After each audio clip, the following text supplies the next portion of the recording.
그것이 오히려 소망이 되어서 오면 이 제목으로 말씀을 전합니다. 먼저 좀 여러분들에게 묻고 싶습니다. 여러분은 사랑의 기쁨과 이별의 슬픔 중에 어느 것이 마음에 더 오래 남습니까? 사랑의 기쁨, 이별의 슬픔, 이 두 가지 중에 어느 것이 더 마음에 오래 남습니까? 사랑 안 해보셨습니까? 이별 한 번도 안 해보셨습니까? 어느 책을 보다 보니까 노래하는 가수들도 사랑의 기쁨보다 이별의 슬픔을 더 많이 노래한다고 합니다. 자, 그 이유가 뭘까요? 사랑할 때는 잘 모르다가 사랑을 잃어버린 뒤에야 그게 사랑이 있었다는 것을 비로소 깨닫게 된다는 겁니다. 즉 사랑이 사라진 뒤에야 사랑이 보이기 시작한다는 것입니다. 인생의 역설이죠. 우리 삶의 역설이 됩니다. 우리 인생의 역설이 담긴 이 이야기를 오늘 예레미야 에가서를 통해서 나눠보고자 합니다. 여러분, 우리가 아무리 잘 풀리는 인생이라 할지라도 이 땅의 삶은 광야입니다. 아무리 승승장구하고 성공적으로 남 부럽지 않게 산다 해도 이 땅의 삶은 여전히 광야입니다. 광야라는 것은 우리의 삶이 척박하다는 말입니다. 알 수 없는 고난의 문제들이 우리의 삶에 찾아옵니다. 기쁘고 좋은 순간, 걱정하지 않아도 되는 순간보다 어렵고 걱정되고 염려되는 날들이 더 많습니다. 이 땅에 사는 동안에 예수를 믿든 안 믿든 고난과 고통의 문제로부터 면죄부를 받은 사람은 아무도 없습니다. 어떤 면에서 보면 우리 삶에서 고난이 없다면 삶이 아니라고 볼 수도 있습니다. 인생은 결국 고난의 문제입니다. 고난이 찾아오면 우리는 우리가 가는 발걸음을 멈추게 됩니다. 우리네 인생에 큰 문제가 닥치면 모든 에너지와 관심이 거기에 집중이 다 돼서 자신이 가고자 하는 삶의 진도가 나가지 않습니다. 또 있죠. 고난의 문제를 잘못 다루면 인생이 추락합니다. 고난을 잘못 다루면 심지어 신앙을 포기하는 사람들도 있습니다. 고난을 잘 통과해서 신앙이 여물어지고 깊어가는 과정으로 삼을 수도 있지만 고난을 통과하지 못해 믿음을 떠난 사람들의 경우도 많이 보게 됩니다. 하나님을 원망하고 저주하고 떠나버리고 자신의 인생을 포기해버리는 사람도 보게 됩니다. 오늘 우리의 불행은 이 고난을 어떻게 다루었느냐의 문제가 됩니다. 고난을 어떻게 다루고 반응했느냐가 우리 인생을 결정한다는 겁니다. 고통과 고난의 문제를 쉽게 대답해 주거나 금방 해결해 주겠다고 약속하는 사람이 있다면 속지 마십시오. 그건 거짓말입니다.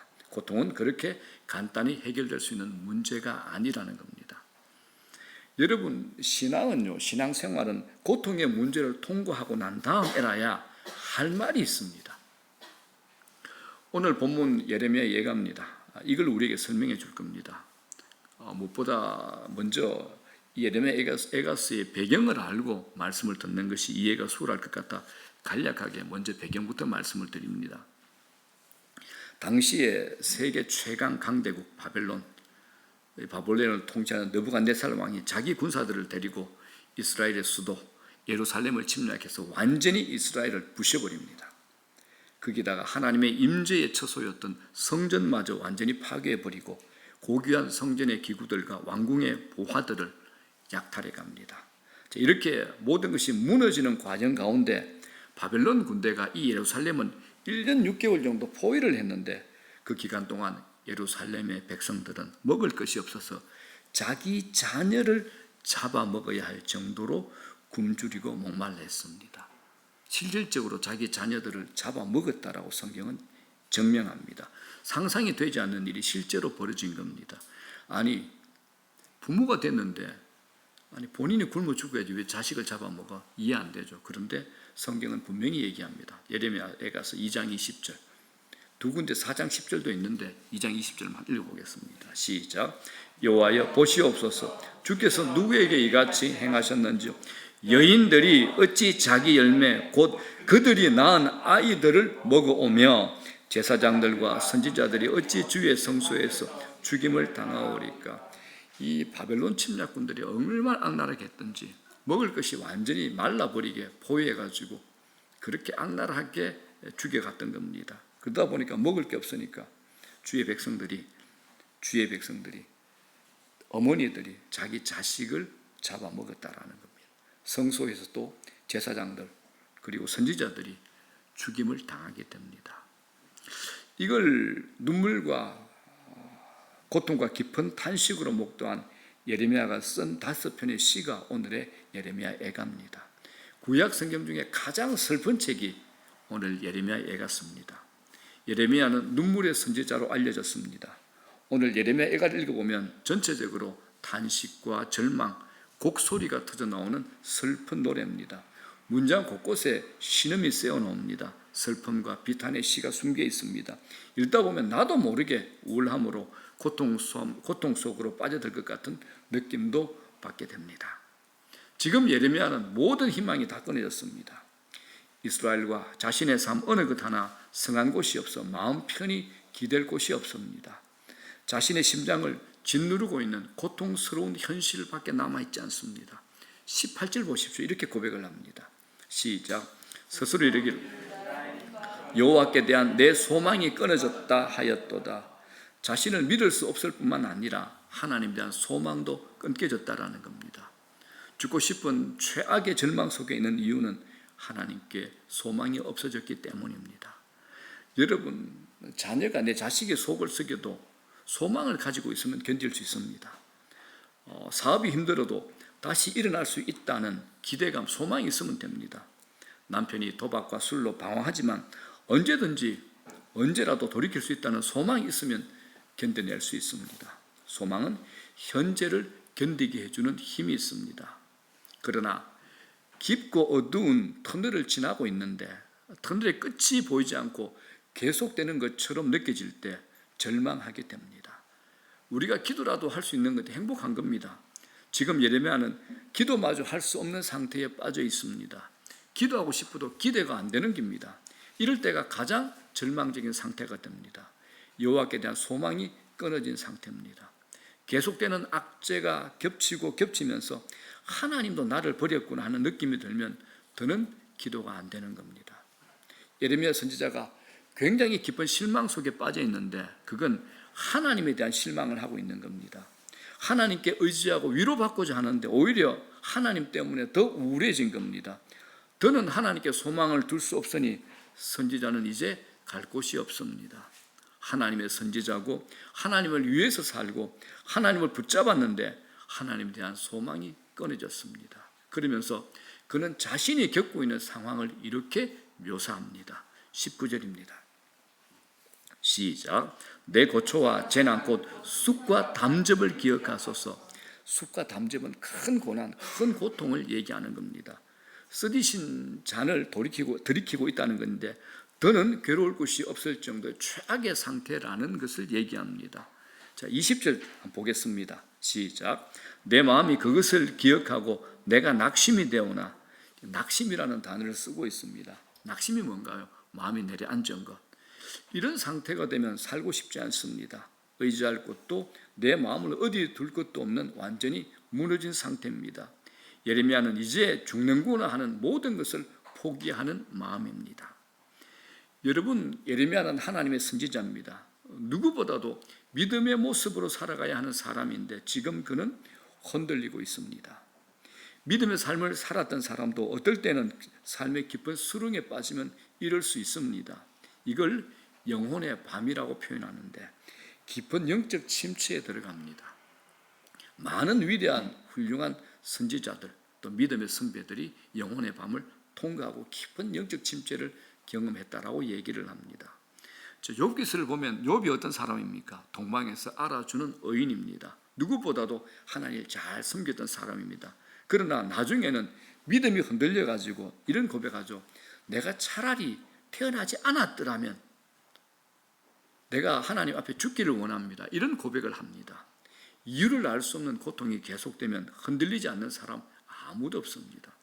엘리야 선지자도 마찬가지죠. 불의 선지자, 갈멜산에서 악령에 사로잡힌 거짓 선지자 850명, 850대 1로 믿음의 싸움을 싸워 이겨낸 최정상의 믿음의 영웅입니다. 그런데 이세벨이라는 여인의 한마디에 도망을 치고 로뎀나무 안에서 하나님 나 죽여주십시오.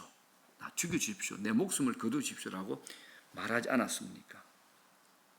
고난의 세기에 따라 차이가 있지만 고난 앞에서 큰 소리 칠 사람 아무도 없습니다. 연속되는 고통 앞에서 장사 없습니다. 고난은 거칠고 잔인합니다. 절망의 밑바닥까지 내려가 끝이구나, 이제 죽는 길밖에 없구나 하는 탄식밖에 나오지 않습니다. 굳이 지금이 아니라도 앞으로 우리의 삶은 다양한 형태의 문제가 찾아올 겁니다. 자, 그런데 이게 이렇게 끝나버리면 하나님이 계시지 않는 겁니다. 그래서 오늘 말씀이 여러분들에게 답이 되기를 바랍니다. 하나님의 백성은 여기가 끝이 아니라 시작입니다. 하나님도 보이지 않는 고난의 밑바닥에서 죽는구나 하는 생각이 들 때 우리는 새로운 터닝을 하는 새로운 인생 2막이 펼쳐집니다. 이 예레미야에게 놀라운 반전이 일어납니다. 낙심이라는 단어가 소망으로 바뀌고 있습니다. 자, 21절 보겠습니다. 시작. 이것을 내가 내 마음에 담아두오니 그것이 오히려 나의 소망이 되었사오면. 자, 지금 우리가 보고 있는 성경이 개역개정인데 이전의 성경이 개역 한글판 성경인데 그 성경을 보게 되면 그것이 오히려 나의 소망이 되었사오면 이것을 이렇게 표현합니다. 중심에 회상한 적 오히려 소망이 되었사오면 이라고 되어 있습니다. 이 말의 뜻은 상황은 바뀐 것은 아닌데 단지 기억의 대상이 바뀌었다는 겁니다. 이전에는 자신을 둘러싼 고난이라는 상황을 생각하고 낙심에 빠졌는데 22절 한번 보겠습니다. 이런 말씀이 있죠. 여호와의 인자와 긍휼이 무궁하심으로 우리가 진멸되지 아니함이니이다. 그러니까 이제는 여호와의 인자와 긍휼이 무궁하시다는 것을 기억하게 되었다는 겁니다. 생각의 방향이 고통과 낙심에서 하나님의 긍휼과 하나님의 자비하심, 하나님의 성품으로 옮겨진 겁니다. 이제껏 자신의 삶이 너무 어렵고 힘들어서 하나님에 대한 생각이 희미해져서 낙심에 빠졌는데 그 하나님에 대한 생각이 정상적으로 돌아온 겁니다. 여러분, 하나님의 자비와 긍휼이라는 성품은 갑자기 생겨난 것이 아닙니다. 하나님의 성품은 변함이 없습니다. 어제나 오늘이라 영원토록 동일하신 분입니다. 하나님은 언제나 자비하신 분입니다. 그런데 오늘 예레미야 선지자는 그 사실을 바라보지 못하고 상황과 환경에 초점을 맞추어 시선을 뺏겼다가 갑자기 정신을 차리고 여호와의 성품에 대해서 혼미했던 생각이 나서 회복이 된 겁니다. 여러분, 먹구름이 껴있다고 태양이 사라진 것 아니죠. 태양이 먹구름에 가려 있을 뿐입니다. 우리가 시야를 조금만 열면 태양은 언제나 그곳에 있습니다. 하나님의 성품은 우리의 감정처럼 내 기분처럼 왔다 갔다 하지 않습니다. 문제는 우리 상황이 너무 어려워져 감정에 치우쳐 내 분위기에 치우쳐 내 기분에 치우쳐서 하나님의 성품을 바라보는 시선을 놓쳐버리는 것이 문제라는 겁니다. 하나님은 언제나 동일하시고 성실하시고 자비와 긍휼은 무궁하십니다. 여러분, 믿음이 뭐냐? 잊었던 하나님을 회상해내는 겁니다. 지금 예레미야의 믿음은 잊어버렸던 하나님을 다시 중심에 두는 겁니다. 그래서 성경에서의 기억은 아주 중요한 역할로 우리에게 설명합니다. 성경에서의 기억이 뭐냐?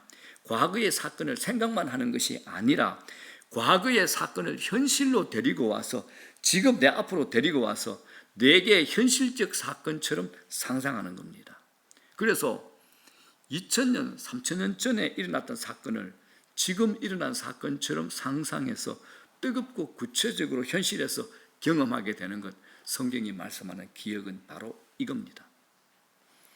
오늘 내 삶이, 지금 내 삶이 답답하고 광야 같지만 하나님이 홍해를 가르시고 이스라엘 백성을 이끌어내셨던 것을 회상해내죠. 그 하나님이 오늘 내 삶 속에서도 동일하게 이루을 것을 믿도록 하는 일을 우리 안에 계신 성령께서 하시는 겁니다. 그래서 우리에게 기억은 그렇게 중요합니다. 이 상상은 허무맹랑한 공상 아닙니다. 실제 지금 이루어질 수 있도록 믿음을 갖게 하는 것이고 그 믿음대로 하나님께서 일하시고 역사하는 겁니다. 자, 성경은 이 위력을 증명합니다. 스스로 증명합니다. 이걸 자정한다 그러죠. 히브리서 4장 12절입니다. 자, 다 같이 읽습니다. 시작. 하나님 말씀은 살았고 활력이 있어 좌우의 날선 어떤 검보다도 예리하여 혼과 영과 및 관절과 골수를 찔러 쪼개기까지 한 또 마음의 생각과 뜻을 판단하나니. 무슨 말입니까? 하나님 말씀은 살아있답니다. 이 세상에 존재하는 어떤 글들이 살아있다고 할 수 있습니까? 그러나 하나님 말씀이시기 때문에 성령께서 이 말씀을 지금도 보증하고 붙잡고 계시기 때문에 이 말씀은 유효하다라고 하는 겁니다. 그렇기 때문에 하나님 말씀은 힘이 있습니다. 어떤 양날의 칼보다 더 예리해서 우리 사람 속을 꿰뚫어 혼과 영을 갈라냅니다. 여러분, 혼과 영이 보입니까? 보이지 않잖아요. 우리 혼과 영을 갈라냅니다. 관절과 골수를 찔러 갈라놓기까지 합니다. 내 마음에 품은 생각과 의향을 가려냅니다. 그러니까 우리가 성경을 읽지만 성경이 나를 읽는다는 겁니다. 누가 이걸 보증하지요? 성령께서 이것을 보증합니다. 그래서 성령의 도우심으로 믿음의 역사가 일어나면 2000년 전의 일이 오늘 내 삶에 그대로 일어날 것이라는 확신이 생겨납니다. 오늘 여러분 안에 이 믿음의 역사가 일어나기를 주의 이름으로 축원합니다. 누구든지 신앙생활을 하셨던 분은 과거에 하나님의 역사를 체험한 경험이 있을 겁니다. 그런데 현실이 힘들어지면 예전에 경험한 하나님의 신실하심과 자비와 긍휼을 잊어버리고 현실의 어려운 점이 너무 부각되어서 낙심하고 절망되어서 죽고 싶다는 생각, 포기하고 싶다는 생각을 가지게 됩니다. 그러나 믿음의 역사가 다시 일어나면 예전에 하나님이 주셨던 은혜의 사건이 오늘의 사건으로, 지금 내게 사건으로 다시 내 마음에 찾아와 그 하나님이 나의 하나님이라는 신뢰와 믿음을 갖게 됩니다. 그 자리에서 하나님이 일하신다는 겁니다. 누가요? 성령께서 우리에게 확인시키고 보증하시고 유효하게 하시고 일하신다는 겁니다. 그러면 문제는 사라집니다. 믿음이 뭐냐? 과거의 은혜를 기억해내어서 지금 내 삶의 현장에 이루어짐을 적용하는 겁니다. 새로운 역사가 일어나는 것은 중요합니다. 그래서 이스라엘 사람들이 지금도 식탁에서 자녀들에게 성경을 읽게 하는 것. 자녀들은 당연히 합니다. 홍해 같은 문제가 닥쳐도 이스라엘 백성들은, 이스라엘 사람들은 생각하죠. 모세가 갈랐는데 지나가 버립니다. 풀무불 속에 빠진 그런 어려움에 닥쳐도 성경 속에서 다니엘 빠져나왔는데 하나님 우리와 함께 하실 거야. 그렇게 살아내는 겁니다.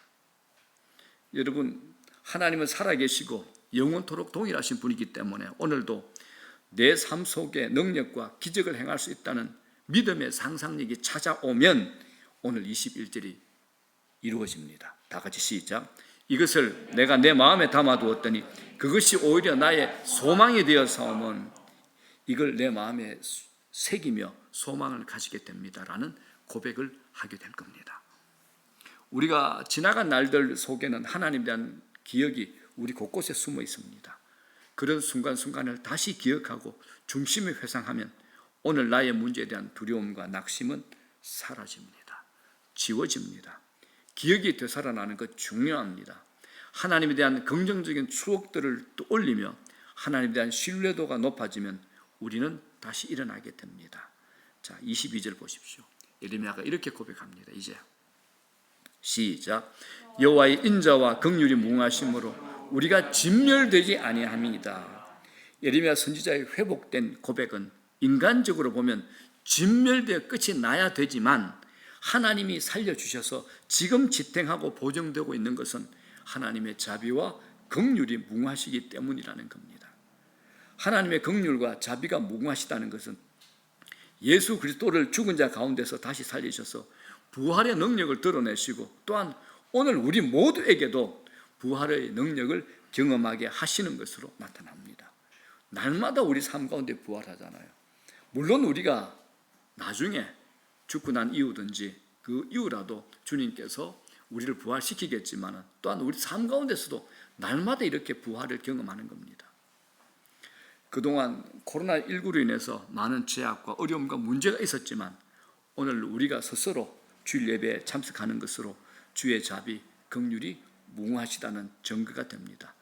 그래서 우리가 은혜 받고 다시 일어나 소망을 얻고 나아갈 수 있다면 하나님의 자비와 긍휼이 무궁하시기 때문에 그렇습니다.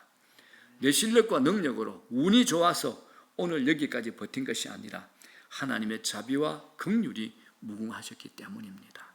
우리의 희망, 하나님의 자비하심, 하나님의 긍휼의 은혜입니다. 예수 그리스도가 이 땅에 오셔서 우리를 위해서 죽으셨다는 이 복음은 하나님의 선명한 선언이 포함되어 있습니다. 너희들이 예수 그리스도를 믿고 나의 자녀가 되었다면 나는 절대로 너희를 버리지 않는다. 나는 너희와 함께 할 것이다.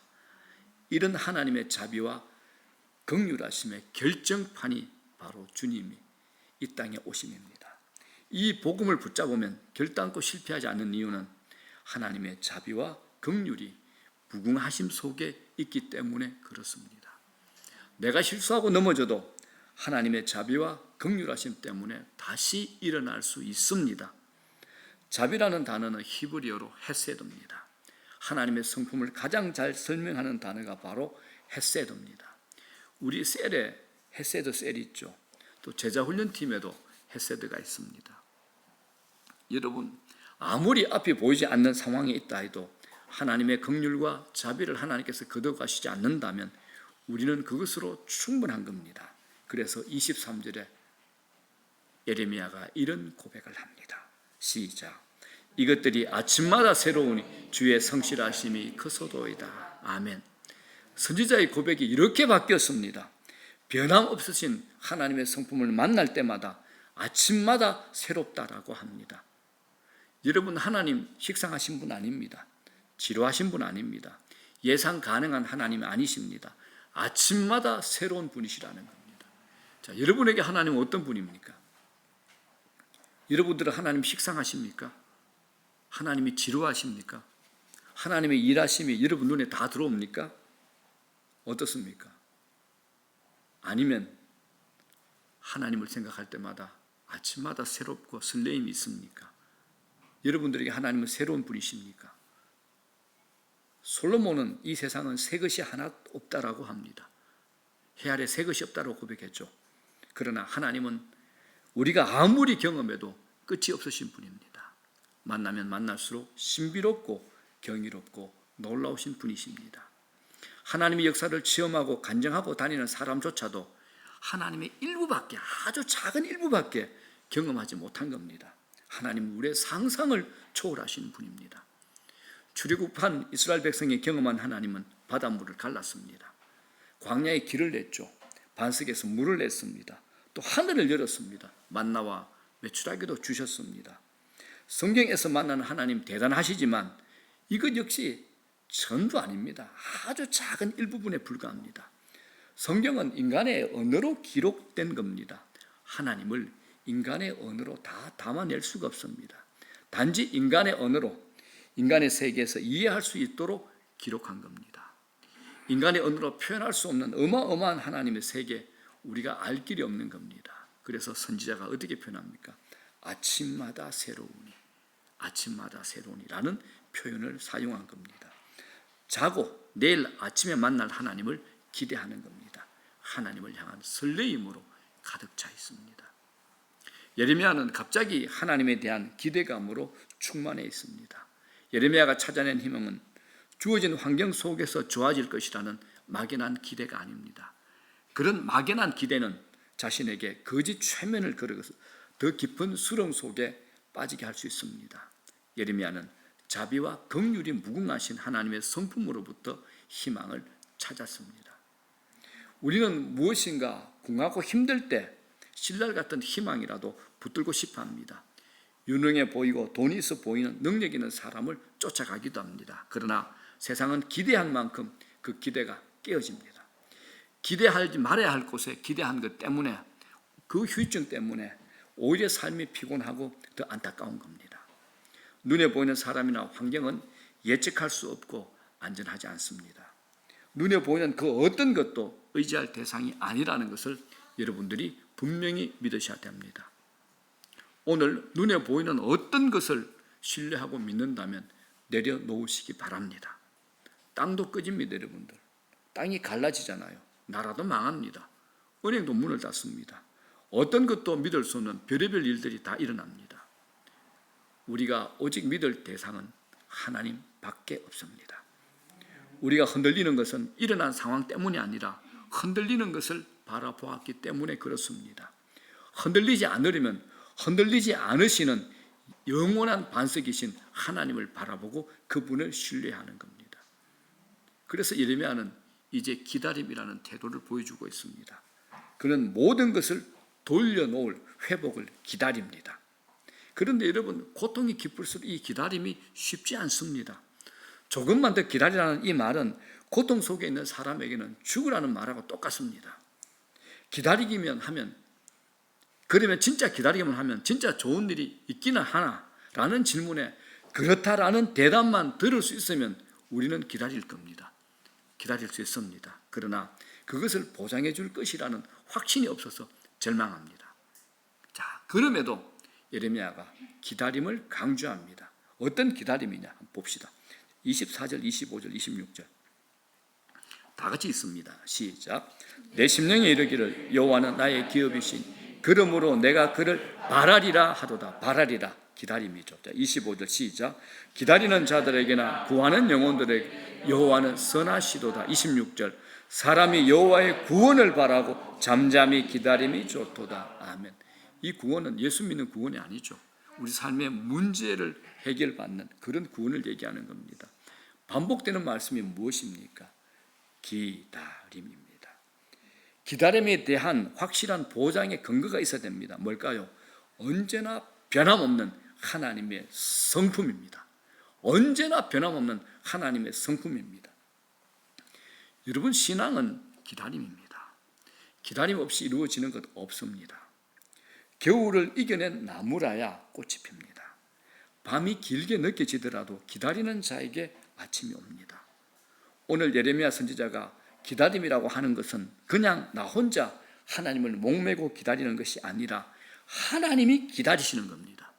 내가 기다리는 게 아니라 하나님이 기다리시는 겁니다. 잘 들어보십시오. 이 고난을 통해서 우리가 연단이 되어집니다. 내 믿음이 여물어지죠. 그래서 이 고난을 통과하고 난 후에 주실 최상의 축복을 하나님께서 들고 기다리고 계시는 겁니다. 전혀 이해가 안 된다는 표정인데 곤란합니다. 이 어려운 이 진리, 이 복된 이 진리를 놓치면 안 된다는 겁니다. 고난을 통해서 우리가 연단이 되어지죠. 우리 믿음이 여물어집니다. 그리고 이 고난을 통과하고 난 후에 주실 최상의 축복을 하나님께서 들고 하나님께서 기다리고 계신다는 겁니다. 하나님께서 기다리고 계신다는 겁니다. 여기에 우리 인생의 보장이 있습니다. 여기에 신자의 특권이 있고 여기에 신자의 은혜가 있는 겁니다. 이걸 믿음의 눈으로 바라봐야 기다릴 수 있습니다. 이건 믿음이 작동하셔야 됩니다. 하나님이 나를 나보다 더 사랑하시고 내가 바라는 것보다 더 좋은 것을 주시기를 원하는 아버지입니다. 제가 성경으로 말씀으로 증명해 볼게요. 33절 시작. 주께서 인생으로 고생하게 하시며 근심하게 하시면 본심이 아니시로다. 아멘. 하나님의 본심은 우리를 고생하고 근심하게 하시는 것을 원치 않으신다라는 겁니다. 예레미야는 이제 하나님의 본심을 알았습니다. 하나님은 우리에게 좋은 날이 오기를 기다리시는 분이라는 겁니다. 우리가 고통하는 것을 보고 즐기시는 가학적인 하나님이 아니십니다. 성경 전체를 보면 우리보다도 우리가 더 잘 되기를 원하시는 분이 우리 하나님이십니다. 중요한 게 뭐냐? 하나님의 타이밍입니다. 하나님의 시간입니다. 하나님은 타이밍의 귀재입니다. 나는 더디다고 생각할지 모르지만 하나님은 가장 정확한 순간에 축복하십니다.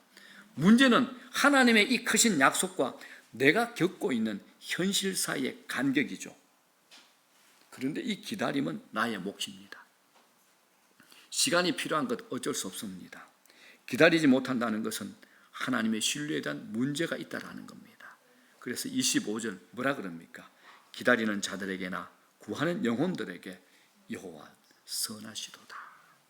하나님의 약속 안에서 하나님의 작품으로 만들어져가는 과정이 너무나 힘들어서 죽겠다 싶어도 여러분 절대 죽지 않습니다. 하나님 내버려 두지 않습니다. 성경을 보면 하나님은 아름답고 복된 모든 것은 시간을 통해서 만드십니다. 기다릴 줄 아셔야 됩니다. 신앙은 멀리 보는 겁니다. 크게 보는 겁니다.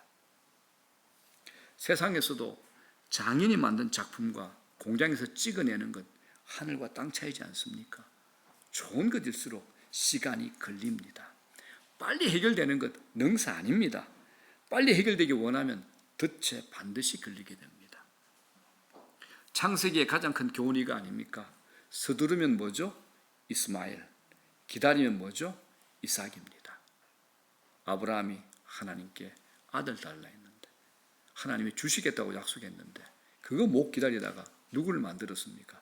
이스마엘 만들었잖아요. 서둘렀잖아요. 창세기 아브라함이 기다리지 못하고 얻은 아들 이스마엘 때문에 지금까지 오늘날도 중동 지역이 들끓고 불안하게 만들고 있는 현실, 지금 우리가 눈으로 보고 있지 않습니까? 기다리십시오. 기다리십시오. 그래서 여러분들 약속 이삭을 얻으십시오. 이 세상에서 한순간에 만족할 만한 것을 약속하는 것 99.9% 사기입니다. 이런 사기를 잘 당하는 사람은 시간의 영웅을 통해 주시는 하나님의 축복을 얻지 못합니다. 기다릴 줄 아는 사람 반드시 얻게 되어 있습니다. 목사잖아요. 보고 있잖아요. 많은 얘기를 듣잖아요. 기다릴 줄 아는 사람 하나님의 축복 반드시 받습니다. 지금은 좀 어렵지만 하나님의 보정을 보며 견디십시오. 힘들고 어려워도 하나님의 거대한 계획 안에 내가 있다는 사실을 믿고 하나님의 선하심을 믿는다면 기다리고 버텨내셔야 됩니다. 그러면 요한계시록 하고 있는 그 모든 결론도 우리가 보게 될 겁니다. 성경 창세기부터 요한계시록까지는 그 모든 약속 우리에게 이루어질 겁니다. 이게 믿음의 반응이고 영적인 반응입니다. 우리는 믿음이 눈에 보이지 않기 때문에 자꾸 착각을 합니다. 하나님 모르실 거라고. 아니요, 성령이 내 안에 계신데 내가 하나님을 믿고 있는가 믿지 않고 있는가 모르시겠습니까? 아십니다. 믿음에 반응하십시오. 영적인 반응하십시오. 기다리십시오. 시간이 약이라는 말이 있죠. 맞나요? 틀리나요? 예? 시간은 약인데 맞나요? 틀리나요? 맞을 때도 있고 안 맞을 때도 있고, 이게 절반은 맞고 절반은 틀립니다. 아주 좋은 말이지만 정답은 그 시간 속에 하나님이 개입하시면 그 시간이 약이 되고 축복이 됩니다. 그 시간 속에 하나님이 개입하셔야 됩니다. 고통스러운 것은 싫지만 끌어안고 시간을 지낼 때 우리의 믿음이 정금같이 됩니다. 그리고 그 고통 속에서 진정한 것을 갈망하게 됩니다. 내 연약함을 인정하게 하시고 내 교만을 허무게 하시고 내 안에 있는 불순물들을 다 제거하게 하시고 하나님만 붙들게 하십니다. 그런 다음에 하나님이 축복의 문을 여시고 부어주십니다. 은혜를 부어주시는 겁니다. 여러분, 믿음은 기다림입니다. 큰 믿음은 기다림을 포기하지 않는 겁니다. 에베레스트를 등정하는 등반가들 가운데 정상 앞에서 포기하는 사람들이 의외로 많다라고 합니다. 조금만 더 가면 정상인데 정상 앞에서 실패한 겁니다. 수많은 사람이 조금만 더 참았더라면 기가 막힌 하나님의 역사, 축복을 체험했을 텐데 그 조금만을 실패한 겁니다. 오늘 지금 힘드신 분이 계십니까? 조금만 참으십시오. 좋은 것은 아직 오지 않았습니다. 결론을 유보하십시오. 끝날 때까지 끝난 것은 아닙니다. 우리 인생의 결론, 내 인생의 결론, 세상의 여론 아닙니다. 내 확신, 내 모양 아닙니다. 우리 인생의 결론 언제나 하나님의 목입니다. 요한계시록의 핵심, 좋은 것은 기다림을 통해서 주신다는 겁니다. 예레미야는 기다립니다. 여러분, 이 기다림의 근거가 뭘까요? 이 기다림의 근거가 뭘까요? 하나님의 성품입니다. 하나님의 성품입니다. 시간의 문제지 반드시 때가 되면 아무도 막을 수 없는 하나님의 회복의 역사가 우리 삶 가운데 일어날 겁니다. 하나님의 성품 신뢰하십시오. 이 세상에 확실한 것 아무것도 없습니다. 내일 내가 어떻게 될지, 이 세상이 어떻게 바뀔지 아무도 모릅니다. 확실한 것, 변함없으시고 신실하시고 자비와 긍휼이 무궁하신 하나님밖에 없습니다. 그분이 우리에게 주신 약속이 확실하기 때문에 우리가 그걸 붙들고 참고 견디고 기다리기만 하면 반드시 때가 되면 하나님께서 당신의 뜻을 이루실 줄로 믿습니다. 고통스러운 환경, 주위에서 들려오는 평가와 자신의 감정에, 자신의 분위기에, 눈에 보이는 것에 사로잡히지 마시고 하나님의 성품을 늘 묵상하기를 바랍니다.